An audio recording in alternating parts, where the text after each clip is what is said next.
Cidade da lua crescente, casa de céu e sopro. Capítulo 5. Tarion Ketos tinha fugido tudo majestosamente.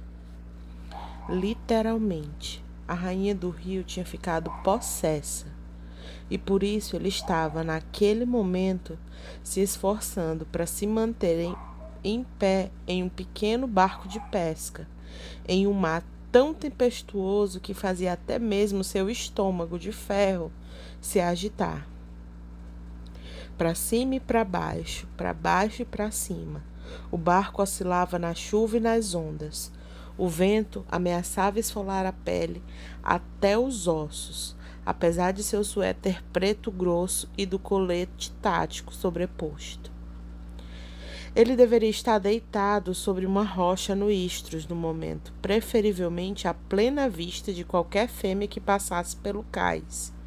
Ele certamente gostava de encontrar fotos suas, não tão confidenciais assim, nas mídias sociais com legendas como "tão quente que é um milagre que ele não transforme o Istros em vapor". Essa tinha sido uma das preferidas. Uma pena que também tivesse feito com que parasse por ali. Punido pela rainha do rio porque a filha dela tinha chorado por causa da foto. Estava acostumado com o frio. Tinha explorado a fundo o quanto seus dons de sereia permitiram, sem que seu crânio se rachasse como um ovo. Mas aquela extensão norte do Mar Haldren era diferente. Sugava a vida dos ossos. A cor cinza invadia a alma. Embora nadar talvez fosse muito menos enjoativo. Tarion abaixou a cabeça para se proteger da chuva fustigante.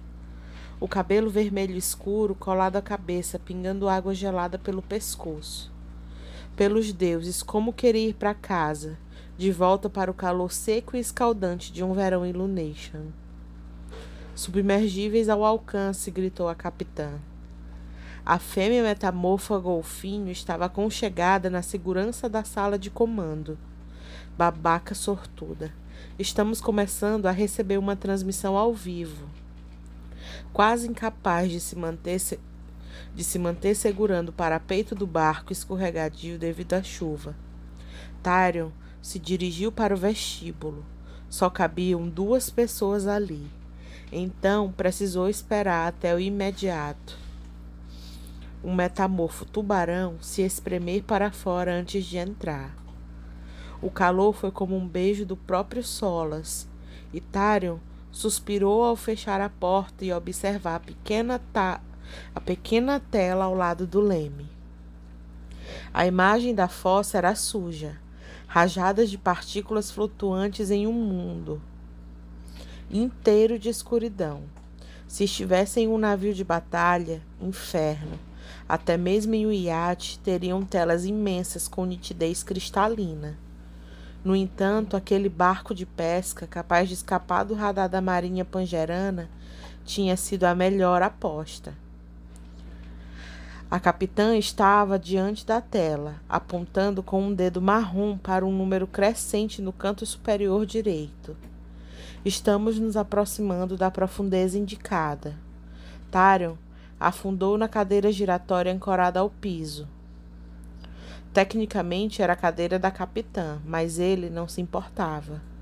Estava pagando por aquela expedição. Tudo bem. Estava pagando com o seu cartão de crédito expedido pela Corte Azul. Mas podia muito bem se sentar onde quisesse. A capitã ergueu uma sobrancelha escura. Você sabe o que está procurando? Ela fora altamente recomendada por alguns espiões empregados por ele. Uma fêmea discreta e ousada, que não fugiria ao primeiro indício de navios de batalha imperiais. Tarion observou a tela. Um corpo. A capitã assoviou. Você sabe que a probabilidade disso é... Ela foi amarrada a blocos de chumbo e largada na água por aqui, pela corça.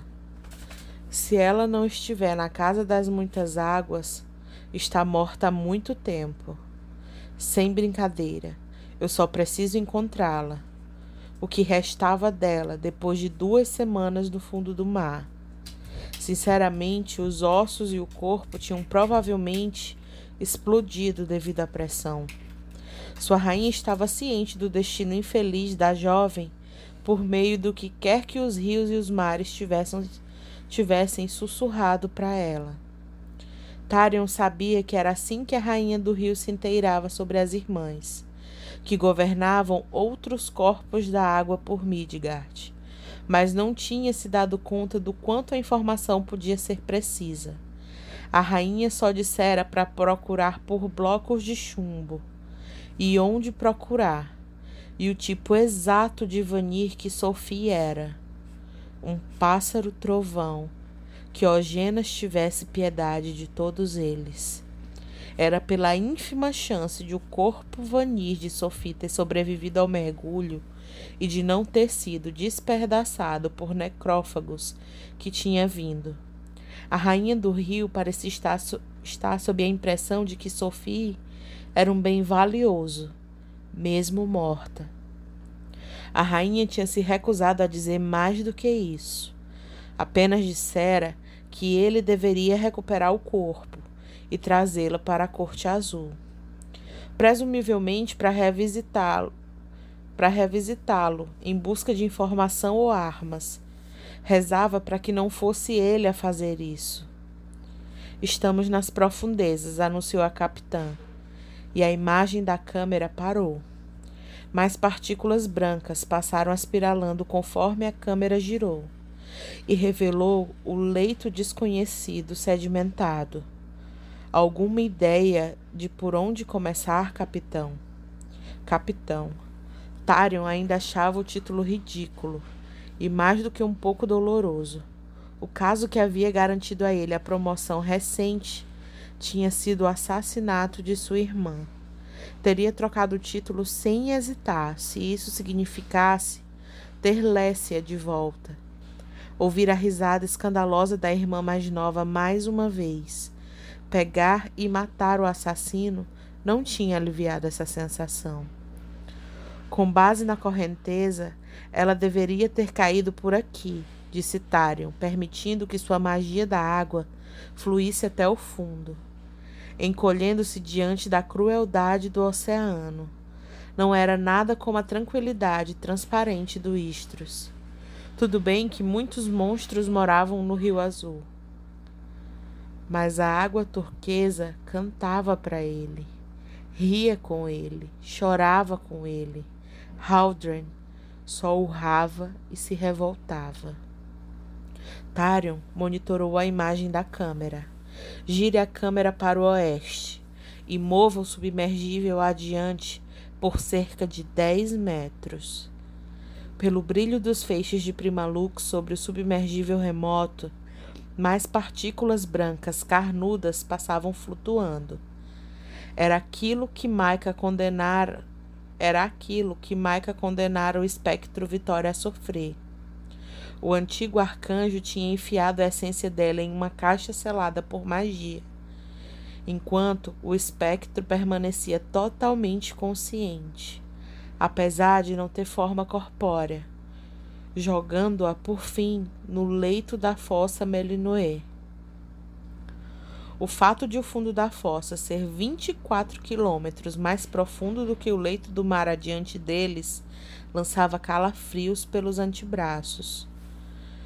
Tigrados de Tarion, o inferno do tamanho de uma caixa de sapatos do espectro tinha sido enfeitiçado para suportar a pressão, e Victoria, sem precisar de comida ou água, viveria para sempre, presa, sozinha, sem luz, nada além de silêncio, nem mesmo o conforto da própria voz. Um destino pior do que a morte. Com Maika agora ocupando um saco em algum lixão da cidade, será que alguém ousaria resgatar a espectro? A Talar não tinha mostrado sinais de rebelião, e Bryce Kinlan, de acordo com a última notícia que Tarion ouvira, estava contente em voltar para uma vida normal. Inferno! Depois daquela primavera, todo mundo não queria voltar ao normal? A rainha do rio não parecia querer. Ela o mandara à caça dos restos mortais de uma espiã rebelde, para recuperar o cadáver de uma puta importância. Mesmo que só de estar buscando o corpo de uma espiã rebelde, a rainha do rio pudesse ser condenada, pudesse condenar a todos eles, e seria o primeiro na linha de fogo. Ainda assim, Tarion jamais ousaria desafiá-la sobre as contradições daquilo. Ela o punira por ter feito a filha chorar. Mas o que aconteceria se fosse morto ou ferido durante uma das punições dela? Será que a filha não choraria, então? A filha, tão caprichosa quanto a mãe, e igualmente ciumenta. Se ela era um monstro possessivo, era porque a mãe a ensinara bem. Tinha sido um tolo por não enxergar isso antes de tirar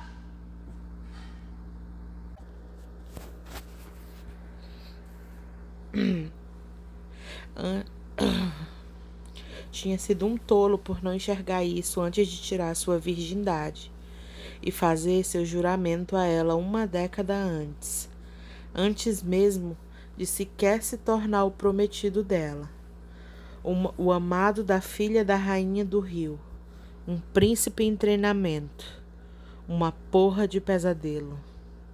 A julgar pelo fato de que mantivera seu emprego durante aqueles 10 anos e que tinha até mesmo sido promovido, a mãe aparentemente ainda não tinha ideia do que fazer com ele, a não ser que a filha intervisse em nome de Tarion para mantê-lo em segurança. Somente essa noção de que precisava permanecer nas graças dela fizera-o ficar no 5-1 e manter o pau entre as pernas, nadadeiras, o que fosse.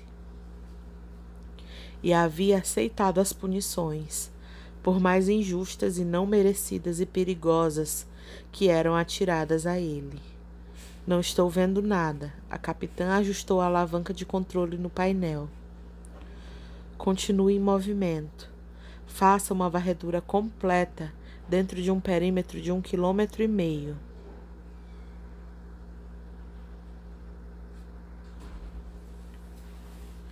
Ele não voltaria para sua rainha de mãos vazias, se pudesse evitar. Ficaremos horas aqui, replicou a capitã, franzindo a testa. Tarion apenas se acomodou na cadeira, olhando para o imediato que se protegia contra a lateral da sala. Sabiam que estavam se metendo em que estavam se metendo ao irem até ali. Sabiam que tipos de tempestades espreitavam aqueles mares àquela altura do ano. Se a metamorfa se cansasse de vento e chuva, ele podia saltar sob as ondas. Mesmo que o tubarão naquelas águas fosse o menor dos horrores. 3h30 depois, Tarion levantou a mão. Volte para a direita. Não, isso. Aí, consegue chegar mais perto? O submergível remoto tinha flutuado por chaminés hidrotermais, ferventes, passando por lama e rocha e todo tipo de criatura estranha. Mas ali, aninhada entre o aglomerado de vermes tubulares vermelhos e brancos, uma rocha quadrada. Apenas mãos humanas, o Vanir poderia tê-la feito. Apenas mãos humanas ou Vanir poderiam tê-la feito. Não brinca, murmurou a capitã, debruçando-se na direção da tela, a luz iluminando seu rosto anguloso. Isso são blocos de chumbo, suprimiu um calafrio. A rainha do rio estava certa, em todos os detalhes. Dê a volta em torno deles, mas correntes pendiam no bloco no leito do mar. Estavam vazias. A capitã observou. Quem quer que essas correntes tenham segurado, se foi há muito tempo. Ou a pessoa foi devorada, ou explodiu com a pressão. Tarion se concentrou nas correntes, assentindo, mas seu olhar foi atraído por alguma coisa. Olhou para a capitã para ver se ela havia reparado na anomalia, mas o rosto não mostrava sinais de surpresa. Então Tarion se manteve calado, deixando que trouxesse o pequeno submergível de volta para a superfície, onde o imediato puxou para o convés. 2 horas depois, de volta à terra firme, molhado e enlameado devido à chuva, Tarion acalmou seus dentes trêmulos por tempo suficiente para ligar para sua rainha. A rainha do rio atendeu depois do primeiro toque. Fale, acostumado com a voz grosseira, porém etérea, Tarion falou. Encontrei os blocos de chumbo. As correntes ainda estavam presas e não tinha corpo nenhum. Um suspiro de desapontamento. Estremeceu de novo, não totalmente devido ao frio, mas as algemas tinham sido abertas. O suspiro pausou, aprendera a ler nas pausas da rainha, tão diversas quanto a vida no rio dela. Tem certeza disso? Absteve-se de perguntar por que as correntes não tinham contado a ela sobre aquele detalhe vital. Talvez fossem tão caprichosas quanto a rainha. Tarion disse em tom casual. Nenhum sinal de danos. Pelo menos até onde eu pude ver na porcaria de tela. Você acha que Sophie Renast se libertou? Não sei. Tarion entrou no utilitário preto que dirigiria até o heliporto particular, no norte de Pangera, e ligou o aquecedor do carro no máximo. Provavelmente seria necessário o percurso inteiro até o continente para aquecer seu corpo congelado. Mas eu não acho de jeito nenhum que ela chegou ao leito do mar. Tarion dirigiu pela estrada irregular, lama jorrando, os limpadores de para-brisa balançando fracos. Sua rainha falou. Então, ou alguém chegou antes de nós, ou Sophie está viva. Interessante que a água não tenha sussurrado isso, como se tivesse sido silenciada.